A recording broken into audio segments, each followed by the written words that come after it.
Welcome everyone. Today we want to talk about solar.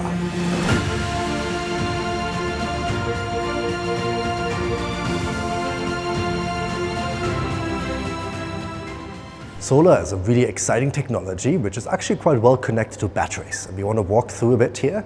We have Trina Solar here in China and seeing, I think, a lot of interesting parts which kind of help us to put the puzzle together, the puzzle between solar as well as batteries. But to kind of kick it off, what is solar power? Of course, we know solar modules and we're going to look at some of them. If you just quickly turn around here, we can quickly see it. This is probably what we're all used to, right? We have seen them on many households. Many of us maybe even have solar at home, or probably all of us have seen it before. But just quickly understand how solar is made. This is a really cool kind of example. So we start with the silicon material, then we go with the silicon ingot, and then over the silicon wafer, and then the solar cell. And of course, that's super easy, simplified. But also one really cool thing here to see is this massive silicon rod, right? You grow these. Again, there's some cool technology behind it. We probably won't have too much time today to go in all of the details, but just you have seen this is like a massive silicon rod here, and this is what all of these silicon wafers are made of, at least what we currently use. Of course, there's other ones, perovskites and these kind of things. But let's just quickly go on because we don't have too much time. But now we want to talk a bit about what solar technology is, kind of what's happening in the solar space. And I think one cool thing here is if you kind of think about solar, again, we have seen these wafers, we have seen these at our homes. That's something we're pretty known for, that's what we know. I think one other cool innovation now is, they showed us this earlier, is kind of also when you have solar actually on the back. So if you compare these two, you can see, okay, this one doesn't have anything in the back, this has it, so that helps with reflection. They mentioned they can get a bit of an efficiency improvement, about 2 to 3% by doing that. And we'll also later see why it is interesting, because they actually also put solar not just on the ground, but also on water.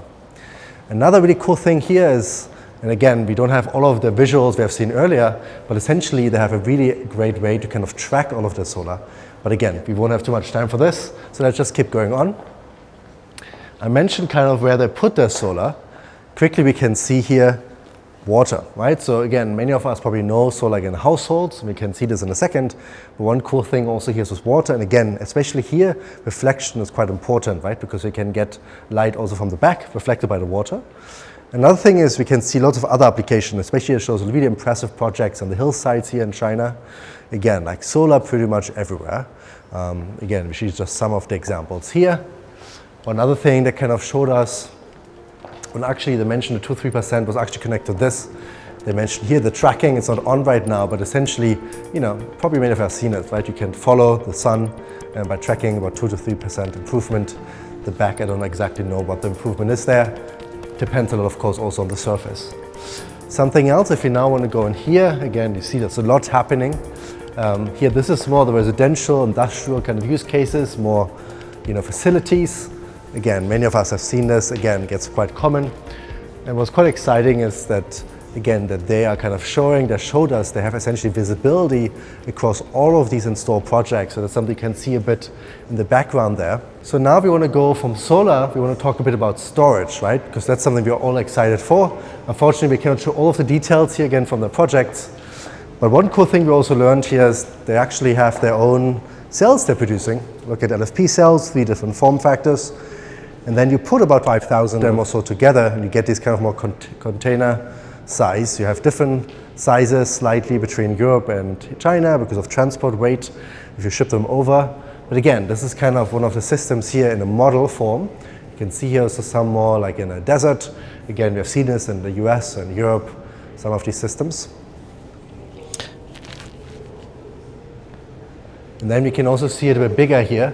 That's actually one of the more real sizes here of these storage projects, which is also quite cool to see. And then as a final aspect also, if we think about, we talk a lot about batteries, we spoke about solar, we even also talk about hydrogen here, which again, people ask us for. And interesting to see also, because they have all of this solar capacity, they're actually also supporting hydrogen. But when we ask them for the applications, it's mainly for industrial use. So they're selling the hydrogen then, again, for industrial use cases. We know that hydrogen can be used as instead of gas, so it's like a more clean alternative. And again, to kind of summarize it, we had a bit of a look today for all of our battery enthusiasts out there. Why do we care about solar? Because solar is one of these energy sources which is intermittent. Intermittent energy sources, which means we need a storage medium. We need batteries to kind of compensate for the fluctuation of solar. Again, like being smart and integrating it all, that's a really good way. We have seen just videos how they envision the future with connected cars, and the cars kind of trade electricity for you, etc. So there's a lot of cool things of a future we could envision. But again, important to take away here is solar is coming. It's the really cheapest energy source right now we have in the world, and it's just really enabled also through scale here in China. And again, batteries being a key component to kind of balance out the intermittent energy source of solar. And again, these companies now who are coming from a solar have a lot of amazing track record. They showed us all of the developments in the past. They're even going now into the battery business, producing their own cells, because again, it's a really complementary technology to solar as well. So again, thanks so much for watching today, and see you very soon.